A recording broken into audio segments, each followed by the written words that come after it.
the orders are, any heads come over the top, pop them off. What he done, he gave us all instructions to dynamite that bridge if the war's coming down and the Japs are rolling down the road with their tanks and stuff, there'd be no bridge so they couldn't cross the river. The death rate from even our group is 40 to 50%. The destruction in Hiroshima is unbelievable. You'd have to see it. All we've got these days is pictures, but to be there is something else. Is there something that stayed with you? Never leave you. Mm. Everybody loses in a war. Everybody. Just an utter waste. The following conversation is one I had with a man named Alan Hodge. Now, I thought it'd be appropriate if I gave a little bit of context and background as to why it was such a privilege for me to speak with Alan. Alan was born in 1927, and he grew up in Australia during the Depression years. He was a cadet during World War II, and shortly after the end of the war, he was sent to Japan as part of the BCOF, the British Commonwealth Occupation Force. This force totaled 45,000 men from Britain, India, New Zealand, and Australia. The Australian contingent represented 30% of the force, and these guys were responsible for the military occupation and supervision of the demilitarization and disposal of the remnants of Japan's war-making capacity. At its peak, the Australians and themselves were responsible for over 20 million Japanese civilians and almost 60,000 square kilometres of the country. Now, Alan was stationed just outside the city of Hiroshima for quite some time. And just so we understand the significance of this, the whole Japanese surrender in September of 1945 was due to the bombing of Hiroshima and Nagasaki.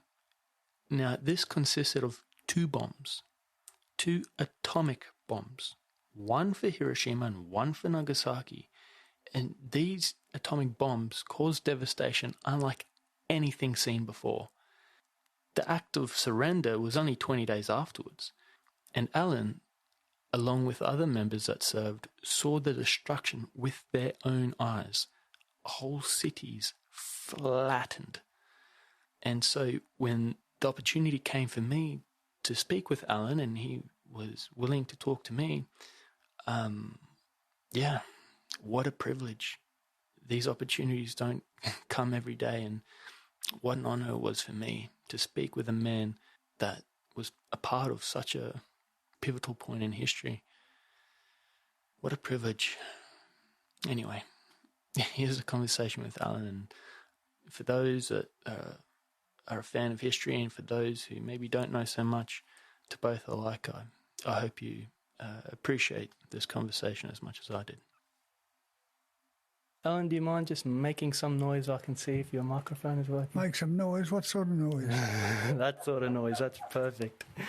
I find myself incredibly fortunate to be sitting in front of a man that was part of the BCOF, the British Commonwealth Occupation Force in Japan, and it's a little overwhelming for a young man that enjoys military history and history itself. It's a really big privilege, so thank you for sitting here with me today and taking the time to chat with a young'un that knows close to nothing about anything. I'd like to start with your childhood, if you don't mind, and just what it was like growing up in the 30s here in Australia. Yeah, pretty tough, of course. I grew up in the Depression years where nobody had anything, and if you did have anything, you'd share it with your neighbour, which is a little bit different today. But times were hard, extremely hard. I mean, my father was a share farmer, and I remember once we had no money to pay the bills, and the storekeeper, he said, I'll look after you, Bill. I'll bring you all the necessaries, your bread, your butter and all that for 3 months, but I can't last longer than 3 months. Now, that was when we had a drought for 2 years and production was down to nothing, and if we didn't have our backyard garden and the local storekeeper, I don't think I'd be here today because we were really on Poor Street. Oh, wow. So everyone sort of pulled in together and tried to help out as much as possible. Whatever you had in your garden, a neighbour, he'd come down and give us a couple of watermelons and we'd give him some sweet potatoes and all that sort of thing. That's how you existed in those days. Nobody had anything and you really didn't know. If somebody rolled up in a Rolls Royce, you'd say, I don't want that thing. How am I going to learn to drive it? Not like today where everyone's fighting over toilet paper, is it? What a mess. Yeah, what a different world it is today. So you learn to appreciate the little things of life. Yeah, I wasn't brought up in a Christian way, although my mother, she was a really wonderful woman. She was an English woman. She migrated here when she was only 3 years old. But she still talked like a pommy sometime, you know. And, well, you know, they say if you haven't got any religion, you don't get to heaven. Well, I don't believe that because my mother was such a wonderful woman with all the kids, 5 kids to look after and no income. I don't know, look back and think, how did we exist in those days, you know? Mm. Sometimes it's times like that, those hard times that pull the community and people together. We haven't experienced something like that for a long time now. No. At least not the younger folk like myself. No, it's an easy life. You hear them fighting over the wage. Oh, we should get another few dollars for this and a few dollars to that. We're not doing enough. Good grief. Why don't people appreciate what they've got? Mm. Yeah. Who are some of your role models growing up? Obviously, it sounds like your mother was one of them. Oh, yeah, mother number one half the time. Dad was a bit hard. We always thought he was a bit hard on Mum, but that was the tradition in those days. He chopped the wood. We carried it inside. Mum cooked the dinner and we sat down and ate it, and that was it. That was it. Dad never washed up or wiped up or anything like that. People had their set things to do, and it was pretty tough life, I think, comparison today. I mean, people in those days where, I don't know what the right word is, stoic maybe, they weren't it wasn't the right thing to show love to a person in public, you know. My poor old mum, she was a slave, but Dad never ever said anything really nice to her, you know. Just say, hey, grow up. Today everything's different, totally. Yeah. Even in the home, there was this Stoic culture. Oh yeah. Well, Mum done the cooking, made the beds, and Dad chopped the wood, and that was about it, you know. Milked the cows, and as they used to say, slop the hogs. We always had a pig pen down the back, and all the rubbish went down there for the pigs to eat. What a disgrace. When do you think that changed? When do you think people started to become more affectionate and showing their emotions more, wearing them on their sleeves? Oh, I think with more freedom, probably the word I can think of. People weren't sort of bound up too close and too tight with one another, you know. There wasn't the scandal about in those days. Well, there's always been scandal about, but not like it is today. People those days who look down on it and say, oh, what a terrible sort of a person they are. But today, somebody runs off with someone else's wife and they don't seem to mind about it anymore. Times have definitely changed. What are some of when you think of when you grow up, there was a hardship, the Stoic culture, are there other things that stick out to you that are a stark contrast from how we live and see things today? And well, those days families were very close. I mean, I was born here in this area in Alstonville, and Auntie Nell lived there and Uncle Charlie lived there, all within 10 minutes walking or a bike ride for 5 minutes away somewhere. Families were so close and knit. But today, they're all over the place. Well, look, I got a daughter who lives down the Victoria border, and son lives up at Moolumbar. They're all fragmented and move away from one another. There doesn't seem to be, well, cohesion, I suppose, it would be the word, when you get together, but they don't get together enough. People are, it's a fast world. It's not as glued together as it once was, perhaps. So, growing up, from what I remember speaking to you last, you were in the Air Force Cadets, is that correct, as a teenager? Yeah, well, the war, it was last year of the war, 46, 47, 46, yeah. I'd finished 2 years in the cadets and I was due to be transferred, as a couple of mates were, straight into the Air Force. As you finished your term in the cadets, you were expected to, but they didn't hold a gun at your head, but everybody did go into the Air Force. But more or less the same month as the war finished I finished my 2 years.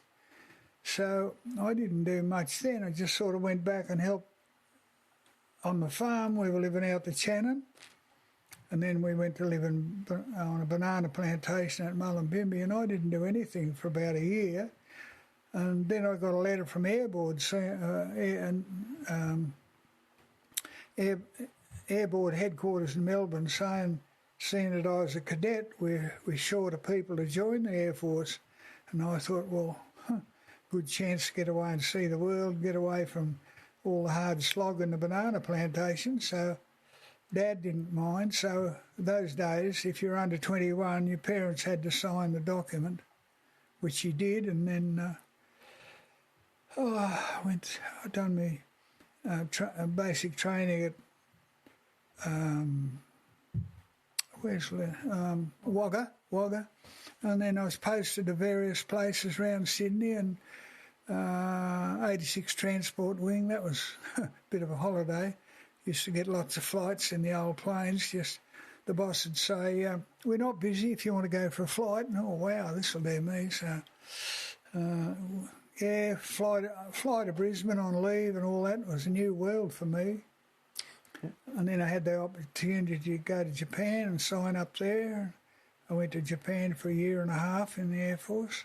When you were just in the cadets as a teenager, that was while the war was going on? Yeah, the last 2 years of the war. So at the time during the war, I want to get to Japan, but what was the perception of the Aussies during the time while World War II was going on? How did the Australians see, was Nazi Germany an intimidating force, or was there a lot of publicity about the war? Was it something that seemed to be on the other side of the world at that time? I know Australia served in Papua and against the Japs, but how did Australians feel? Was there tension?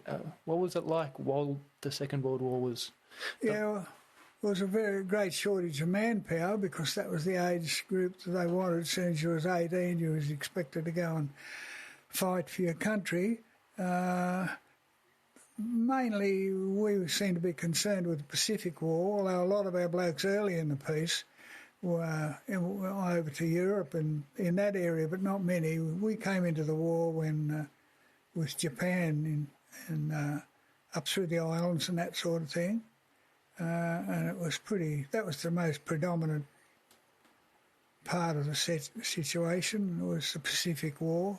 I knew lots of chaps that went away in New Guinea and up there and through the jungles, and know a few that never came back, and that was the main concern of the public in those days, the Pacific War. Like, brings back a memory. I was about 15, I think, and every in the country, everyone had a warden, like, say about every 25 kilometres around there'd be a warden for that area. Well, our neighbour was the warden. We lived at Measham Vale on a property down there. And our neighbour was the warden, and he was supposed to go around and talk to people, cover your blinds of a night time. You're not allowed to have blinds. You're not allowed to have your windows up. You're not allowed to use torches. If you had a little old kerosene lamp to go to the toilet down the backyard, that was about it. Is that so in case the Japanese could see targets from the air? Yeah, it was pretty close. They didn't really know. But even when I lived there in Measham Vale, I remember one Sunday they had an organisation called Volunteer Defence Corps, run by the military. And this military officer came down and lectured all the locals.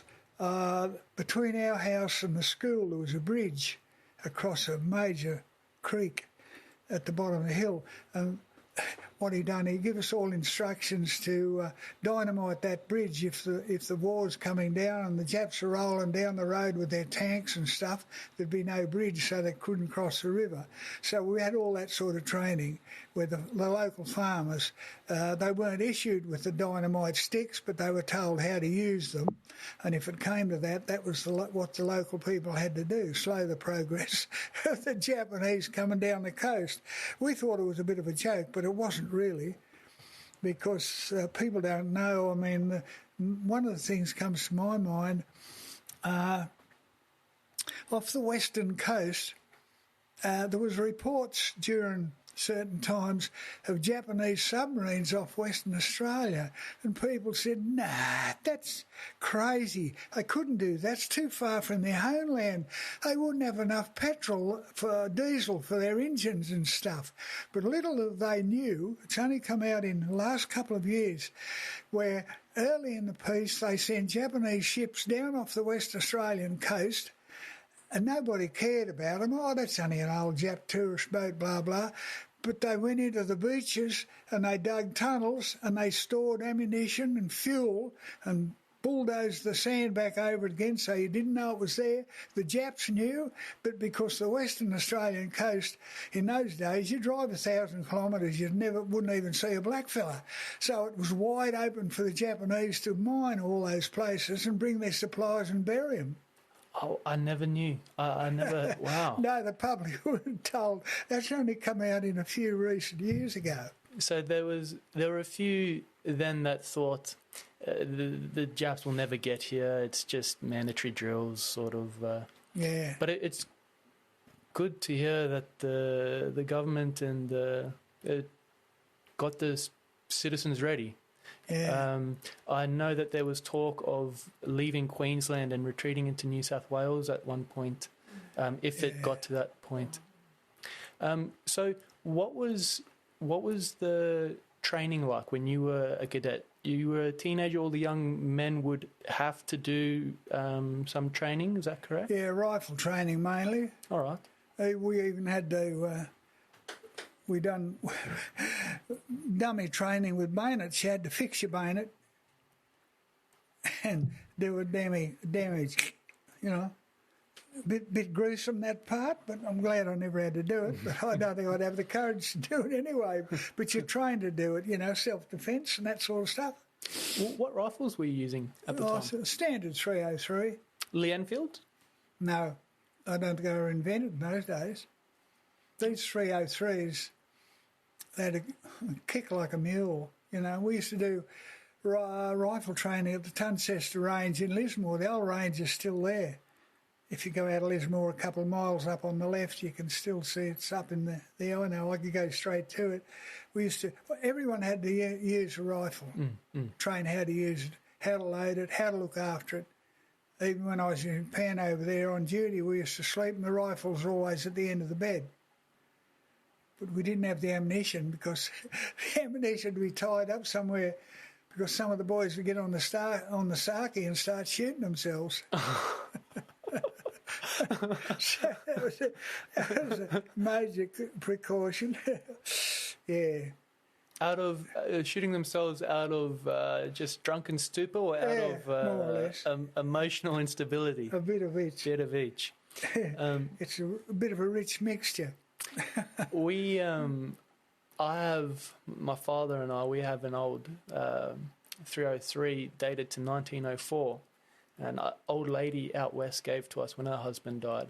And you're right, it does kick like a mule, but beautiful rifles. It still hold up very well. The original wood shoots very well. Yeah, well, in the cadets, we all had to learn rifle shooting, marching, and other subjects like Morse code and all that kind of stuff. But the funny part about it, some of the boys, they're only more or less kids. At 16, spindly types, we used to call them. They'd be sitting up there in the mound and you'd have to say, no, you're wrong, your position. We were the senior boys. You had to move around a little bit. Why? Well, because if you fired the gun in that position, you'd blow your shoulder off. So you got to move around a little bit. So you can imagine a young fellow holding a rifle and when he fires it, the gun shoots back automatically about 6 inches. Where goes your shoulder if it was in the road? And the kids were, bruises. But what we used to do, safety, would take our hats off and jam it in there and then put the rifle butt against his shoulder. All right. It impacted a little bit softer. But, oh, boy, I've seen some kids, in tears with a busted shoulder after they fire a 303 because the kickback. We all had to do rifle shooting and training, so part of it, So... coming to the end of the war, were you hoping, just as a cadet, were you hoping to serve? Were you hoping to go overseas when you were just a cadet, or, how did you feel at the time? Well, life was pretty dull on the farm, and if you wanted a bit of excitement, you had to get in amongst it, sort of thing. Yeah. That we always thought, a good opportunity. You don't have to worry about where your next meal's coming from.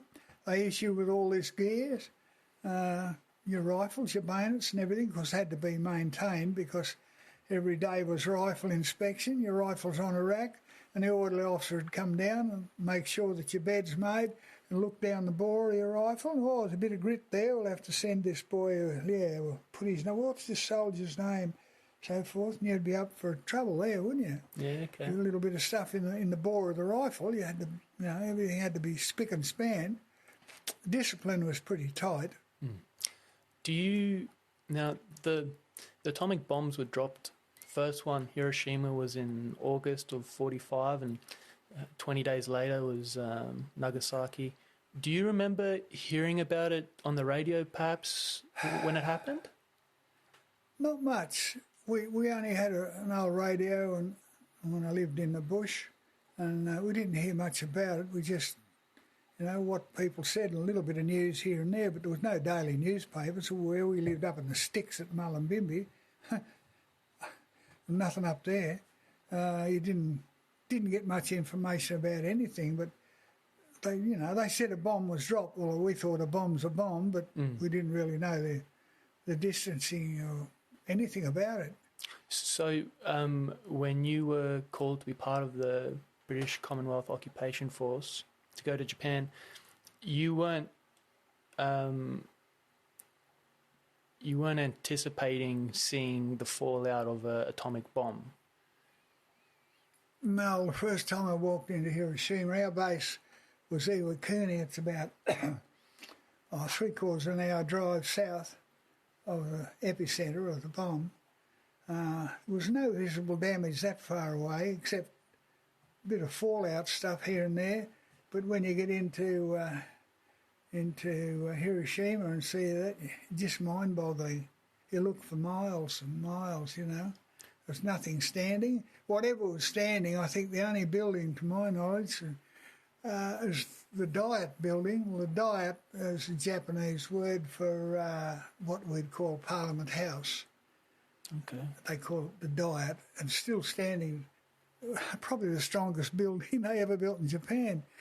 But the damage was unbelievable, Nothing higher than a couple of feet, and you could see where the streets were because, a track here and a track there, but everything's melted, all glass and stuff, and I often think I should have brought back as a momentum because lots of blokes did, but there's the fear you pick up something there, it's radioactive. To what extent you wouldn't know unless you had a Geiger counter to find out, It's pretty risky business. I mean, the the death rate from even our group is 40 to 50%.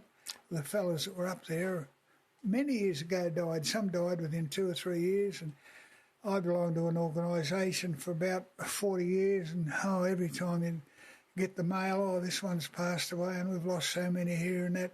Actually, I was looking for it this morning. Somewhere here I've got a sheet of paper with the present day people who are alive, and I think it's a group of Air Force guys less than 30, Army about 3 and no Navy. We were the only survivors, and just a handful of us left. And I think when I was just doing a bit of research, I think there was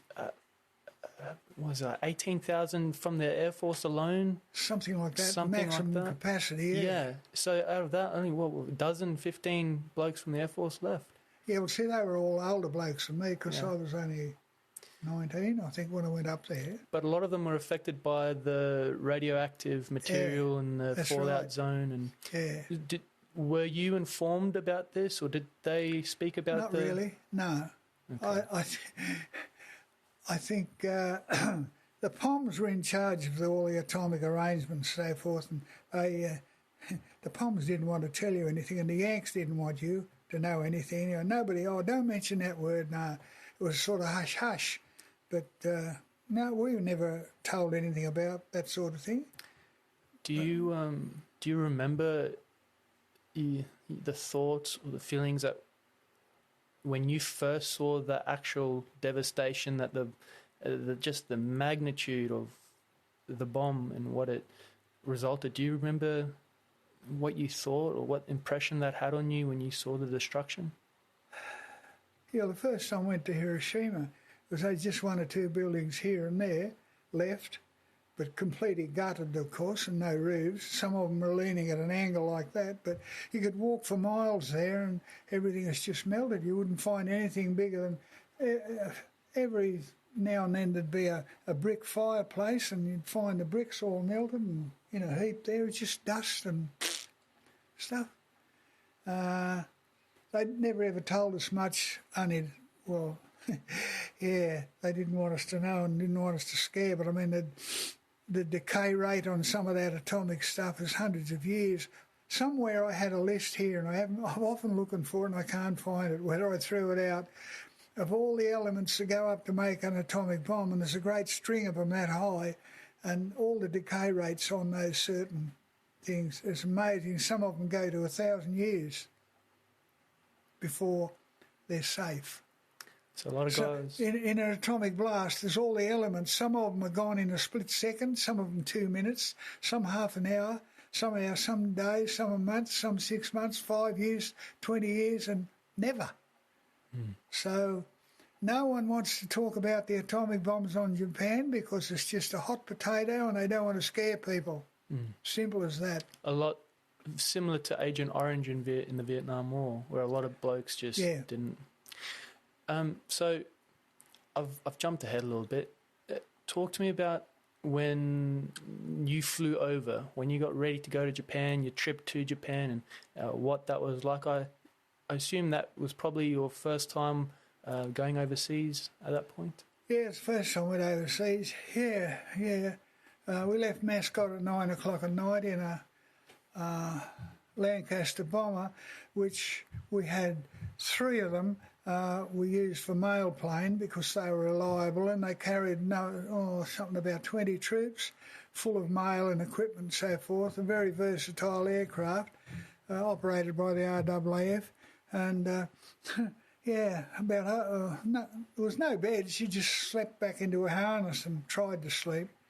We had a bit of a drama on the way over the first night. About 3:30 in the morning, we heard a loud bang noise, and the plane shook a little bit, and that time we woke up and, nothing happened. We're still flying. So, okay, when we get to Darwin, just after daylight the next morning, what had happened through the night, I don't know. Well, we've always flew at 12 to 14,000 feet because above that you need pressurisation, and the bombers weren't equipped for that sort of thing.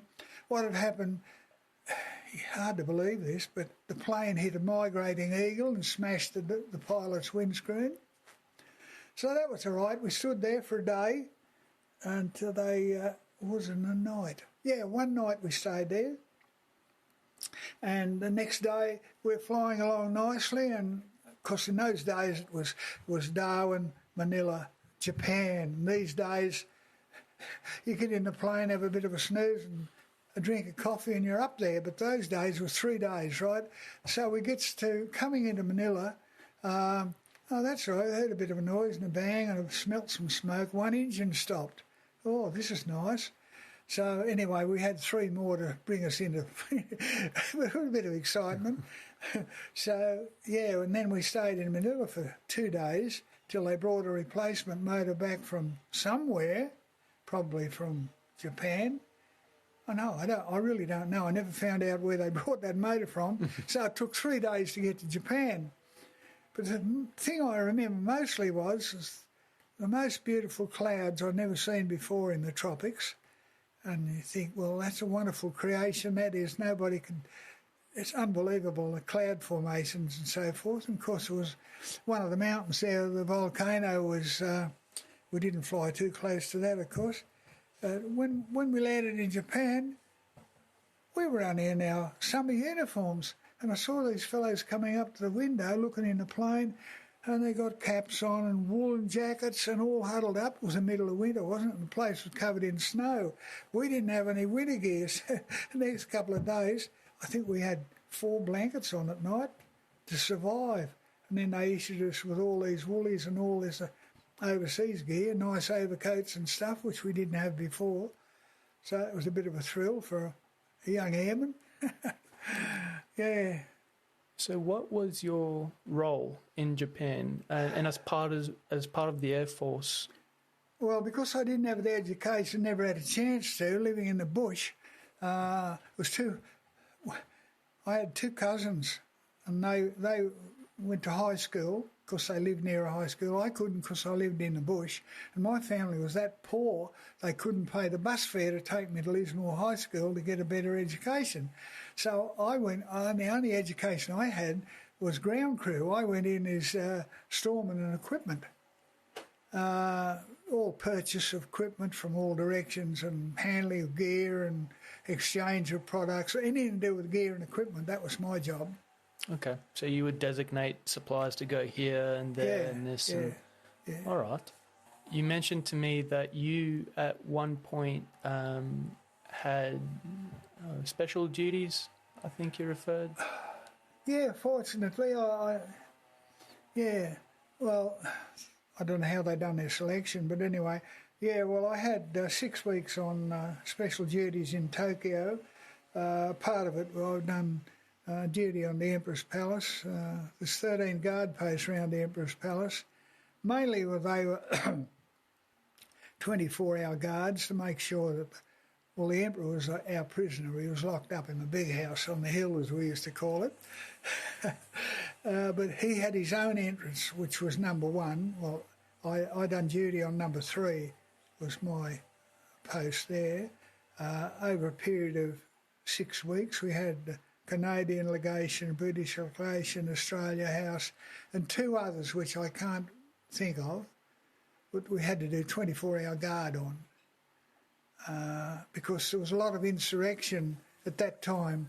The business in Korea was stirring up, and there was all these North Koreans, they were going to take over Japan, and they had everything ready to do it too, but we were on 24-hour guard all the time because... Well, I'm glad they didn't come over because we didn't have much to defend ourselves, really.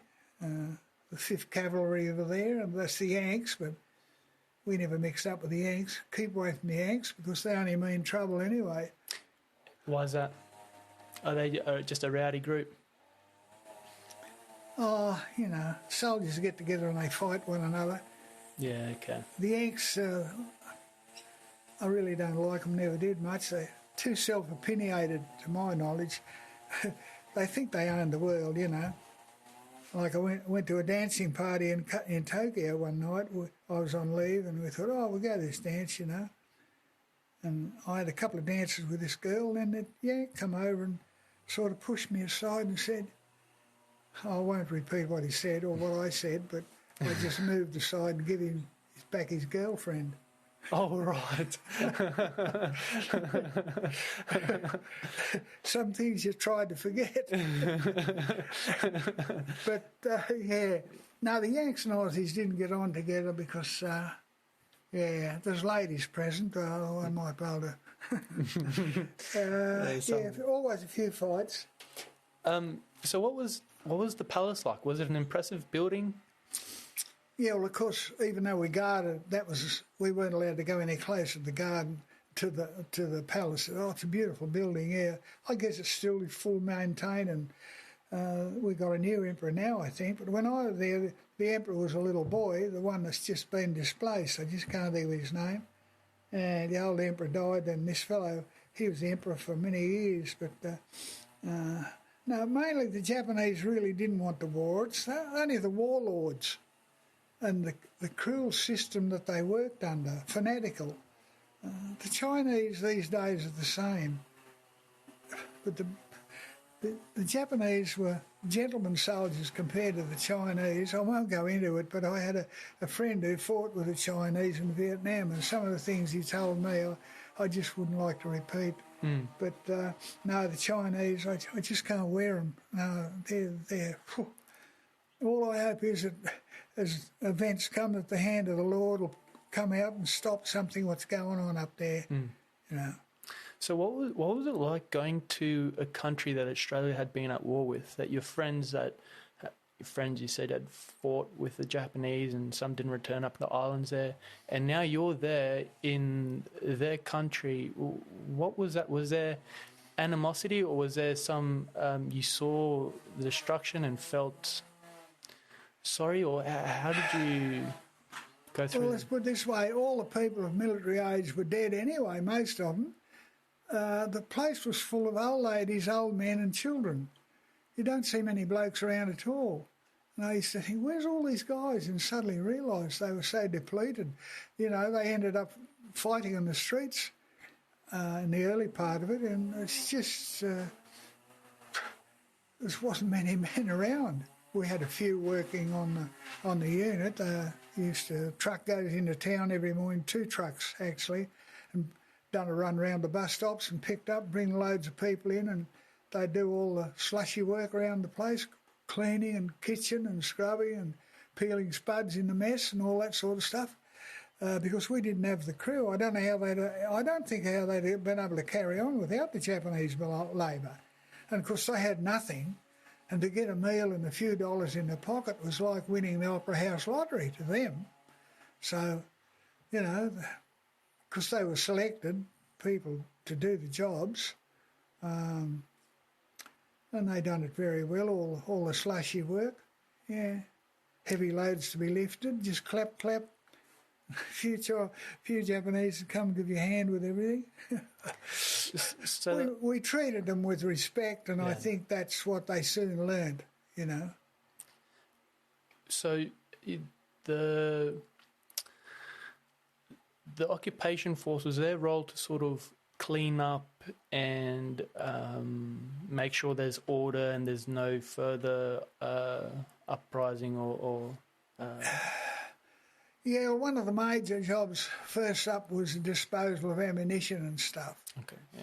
I mean, just outside our window there was a channel came up, and I could count 6 or 8 submarines there, miniature submarines. They had to be all maintained and looked after and all that sort of stuff. Well, I just threw a few bombs in there, and all the big guns, they just threw a hand grenade down the barrel. And you know what happens then, of course? It disfigures the lines where the shell would come out. They couldn't use them again. So the demolition was a big part before I got there, the 3 years before I got there. The demolition of Army naval stores. In Kiri Bay, we used to get on a weekend sometime, we'd have a PT boat. They used to run a bit of a roster, and I remember it was my turn, so about 8 of us got on this PT boat with a couple of sailors, and we'd go up, cruising up in the islands and that to see what was there, and ships sunk with just the the tops of the mast sticking out of the water. And if you go into Curia Harbour in those days, you had to have somebody standing up on the front of the boat saying, "Go left, skipper, go right, skipper, go left," because funnels and stuff sticking up out of the water and you didn't want to crash into them. So really the Japanese Navy was at the bottom of the ocean. Yeah, okay. Did your time there change your perception of the Japanese at all? Oh, yeah, we soon realised that,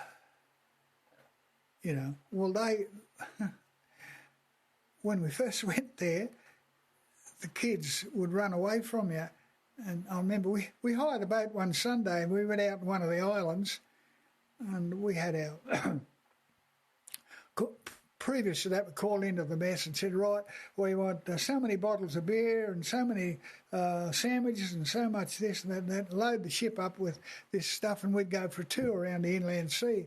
And we got to this little island and we had the binoculars and you could see the people walking around the streets and what have you. And by the time we got there, you wouldn't see one living soul, not a soul. And you think, well, that's strange, where the hell are they? You walk past a house and there's a kettle on the stove boiling over with water, so they're not far away, are they?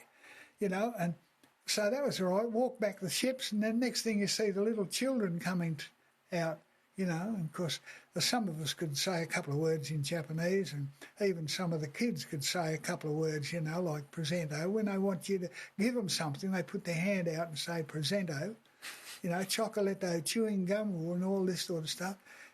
But they'd never seen white people before, and I knew a girl, she was an interpreter, and when I went back I said to her, just what I said to you, how come they're so scared? They were up in the hills, they were deserted. She said, we were told that all Australians are black and don't get near them because they'll cut your throats. So that instilled in them enough trouble to get out of town when we went there, but it wasn't that. They soon... See, Japan was very isolated. I mean, there's hundreds of islands, and a lot of them didn't have real contact with the real world.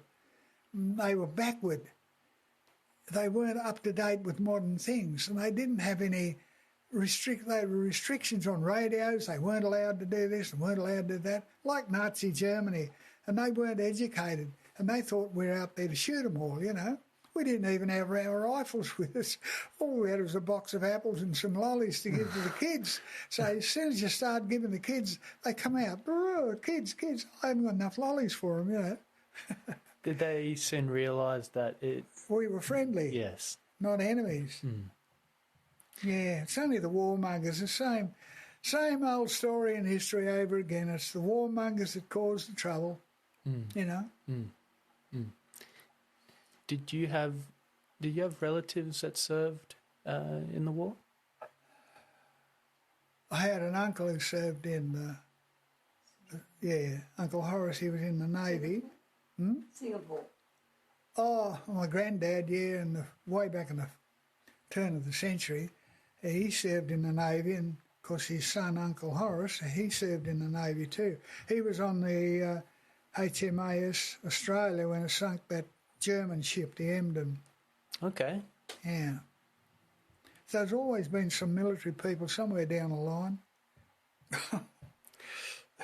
Do you know the story about the Indianapolis, the American heavy cruiser? I know the name, but I'm just trying to recall it.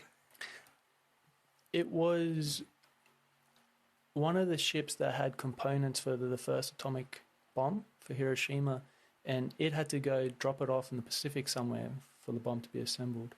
Oh, yeah. And it was hit, once it dropped off the components, it went back to the Philippines somewhere. Yeah, I heard about that story. And it was hit by two Japanese... Suiciders? No, submarines. Yeah. Got terminology. Anyway, and it sunk in the middle of the night, but it was, I think, it's on record for the largest mass shark attack in history. It was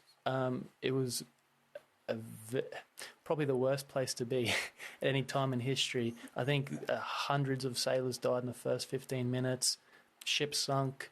Men burned from the oil on the water, and then for the next week, there was just shark attack after shark attack. We were hundreds of boys, and they all huddled together, and sharks would pick them off, and they would give up. Half of them would give up and just swim out and be taken. It was, it's quite Terrible, yeah. It's one of those little stories in the larger scheme of the massive World War II that, it's terrible. But, it came to mind when I was preparing for Japan and the bombs and this interview. But, it's a terrible story.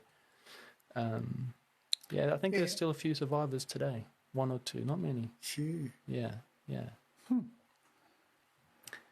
You never went to Nagasaki. You stayed around Hiroshima area and Tokyo? Yeah, well, see, you never moved anywhere unless you had a leave pass because there was too many MPs running around the place checking up on who are you, where you going, what are you doing, sort of thing. Okay. So you didn't go anywhere. No, I never went to Nagasaki. No. So when you came home from Japan, and you spoke to your friends and family and told them what you saw, was it a shock to them to realise actually what those bombs were and what they had done? I mean, we're talking 20,000 soldiers died in Hiroshima and over 100,000 civilians, and Nagasaki was even worse. Nagasaki was, I think, 80,000 civilians. And did they realise sort of what was going on? Well, I don't remember having many conversations, but nobody wanted to talk about the war, and they wasn't really interested in it. Well, because it'd been just a few years of just a slog and just a lot of people dealing with heartache, and they just wanted to move on. Yeah. Yeah, and I'll never forget when I came back, and this friend of mine I met over in Japan, he lived in Sydney, and he come home about 3 months before me, and he said, when you come home, come and see us and stay at our place. And I thought, gee, this is an invitation. So he lived at Dover Heights. That's up above Bondi. It's a beautiful spot. He said, look, and his father was an old digger from the First War, and he said, you boys should join the RSL. So, all right, we rolled up to Bondi Junction, RSL branch, went in for an interview, and the bloke said, you blokes are a bunch of cowboys. You never went anywhere, you never done anything. Get out of here. That was his words. So we left. I wanted to join the RSL, and I thought, that's all right. And because they thought that's what they looked down upon, they call them the Forgotten Force. Nobody wanted to know them. They still call it Forgotten Force today. And, you blokes go, get out of here, sort of thing, Oh, yeah, so all right. I said, well, that's the way you go. So I never bothered thinking about joining the RSL for about the next 20 years. And at that time, they welcomed us with open arms. You know why? Because they're getting short of troops. That's why. And then they decided, these blokes, they used to call us conscripts and everything. And I wasn't a conscript, I was a volunteer. So then they realised, we'll have to soften up a bit on them. We can't treat them too bad. We might need them in the future. So then they sort of come back and, come and join us. So that's when I joined the RAF Association in Sydney. But it's funny how schoolboys said we didn't go anywhere and didn't do anything. Oh, yeah, righto. Right. It wasn't exactly a holiday. Were there ever any close calls? Any dangerous situations? Perhaps not in combat, but your time and. The only really one I can think of when I was on special duties in Tokyo for 2 months was what's that day they call January, March, April. I just can't think of the name of the day. They feared rights because I was on guard duty, I forget, one of the embassies or something, and come home after doing a 12-hour shift, had a shower, got into bed, trying to sleep. Next thing, the orderly officer comes in with his torch. Get up, boys, get up, get dressed. Typical military, don't tell you what for or where you're going because you're not allowed to ask questions anyway, you just do it. So into the trucks and away we went, and I went to Asakusa, as a suburb of Tokyo. It's the overseas OTC, Overseas Telecommunication Community. The cable comes from wherever, undersea, up into Japan, and that was the main. It's not like it is these days. You pick up a phone, you can talk to the King of England sort of thing, but those days it was a little bit different. So, and the story was they were going to blow the place up. So, there was 2 truckloads of us. We were on 24-hour duty there. Up on the roof with a box of ammunition and got your rifle. And the orders are, any heads come over the top, pop them off. Yeah, okay. So, it was a flat roof place, overseas telecommunications throughout the world, all the headquarters, everything comes in and out there, very vital base, but that's what they wanted, the terrorists. But I guess they come up the street and take a look at us and say, I won't go in there, I'll get your head shot off. So we were up on the top walking around, patrolling around with our rifles and ammunition in case we get an ambush. That's the nearest I came to real action over there. It was hairy enough. Yeah. Was there a part of you that, were you relieved you never had to be put in that situation, or was there a part of you as a young man that wished that you did see some sort of... Well, you're trained for it, but you hope you never get there. Yeah, okay. Simple. Yeah. Fortunately, I didn't. Yeah. Did you have any friends that you served with or guys that you knew that went on to serve in the Korean War? No, I didn't, but I think it was 67 Battalion, I think, went to Korea, but they changed. As the circumstances with the military move around, they get different designations. I think it was 67 Battalion, I think, top of my head. They became some regiment or something. I could never understand the Army. The Air Force, I knew it backwards, but the Army, I can't understand what these, all the different positions are, where they fit in. I know what a sergeant is and a corporal, but then you get up Lieutenant General, Lieutenant Colonel, first class and all. It's a maze. What about the, now a decade later, so when Vietnam started coming into the scene, did you ever consider putting your hat back in, or? Yeah, well, see, I was a volunteer in the first place. Yes. If I was a conscript, it would be different. When I started working at Shell in 1960, about that, the Vietnam War started up, and I met a couple of blokes there, but they'd volunteered to go there, but I thought I was going to get a call up to go, but then because I was a volunteer, if I was a conscript, I probably would have went to Korea. But because I was a volunteer and I'd had my service overseas, I missed out. I wasn't going to go anyway. But that time I just got married. And who'd want to go to war when you've got a wife and kids hanging around? Of course. Anyway. Are there lessons, Alan, that over the years that you've learned, ones that come to mind that you can share with me, a young man that's just stepping into adulthood? Yeah, well, the main thing about wars is nobody wants war, but it's those stupid generals and what have you is up the front that pull the strings and you can't do anything about it. I mean, it's just not human to have wars with one another. You're on this earth to be peaceful and love one another and give in to one another and help one another. The same is going on in China now. I mean, every time you put the TV on, you see these Chinese looking around with their rifles. And admittedly, their 110% equipment is perfect and that, but what are they doing? They're just pulling the wool over the eyes of people. Oh, we've got to do this and we've got to do that. There's peaceful ways of, without war. Should never be wars. Should never be. No occasion for it. I mean, it's all right to say, oh, yeah, the Chinese are running out of ground. They've got enough haven't got enough land and that to feed the people and that. Yeah, well, why start a war over that? Sure, you can get on with peaceful negotiations with other countries. This is crazy thing.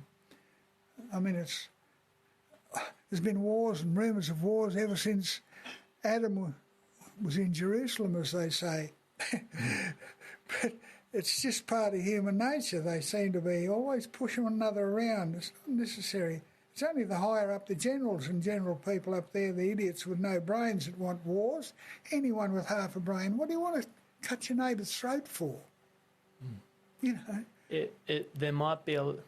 There would be a lot less conflict if the men that made those decisions had to serve in the front.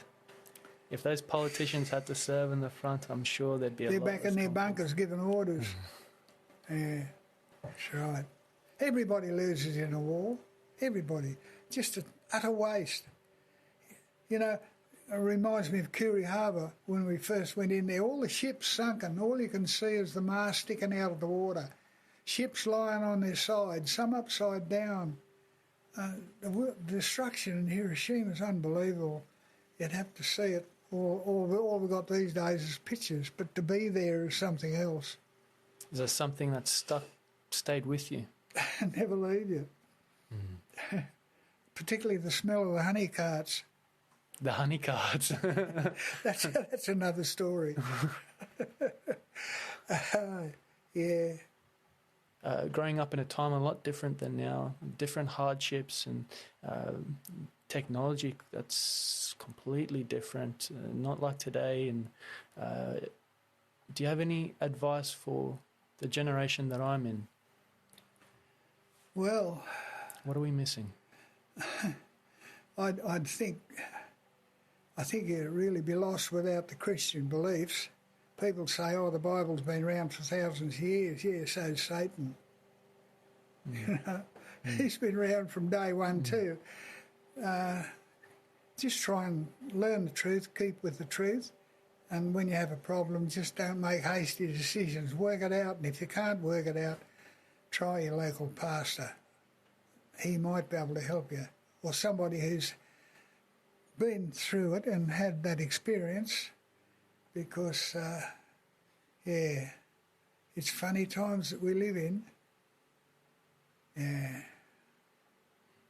I don't know if I could add to that. No, that's perfect. Thank you for sitting down and taking time to talk to me. And I really appreciate this. It's a big honour for me to speak to you today. Thank you. It's a right pleasure. I wanted a lot to do. I hadn't heard before. So that was when I interviewed my father. I heard a lot of things I hadn't heard either. Because Alan never opened up to me about his service in the war. Yeah, I learned a lot. No, this is history, and it's experiences and stories like this that shouldn't be lost. I get upset at the thought of it, and so while I'm young and while I can, and as long as my elders are willing, these are things that shouldn't be lost. I mean, how many people can say that they saw Hiroshima after the bombs, and like I said, there's not many blokes left, and that's valuable. Yeah, well, I think I said earlier, there's I think it's down to 22 or 18, including me. There's a list somewhere. I don't know, I displaced this list somewhere. I only received it a couple of weeks ago. I cited it. Who's left? There's about 3 Navy blokes and about 18 or 20 Air Force. And I don't think there's any Army guys left. See, I was fairly young when I went there. Yeah. A lot of the blokes were, say, 5 years older than me. They were there 2 years, so if they were alive today, they'd be over 100. So they're all gone. And now, after all that, I got three glorious little Japanese grandchildren. That's right. Have you seen them at all? Yes. Well behaved. They're not too rowdy. Little monkeys, yeah.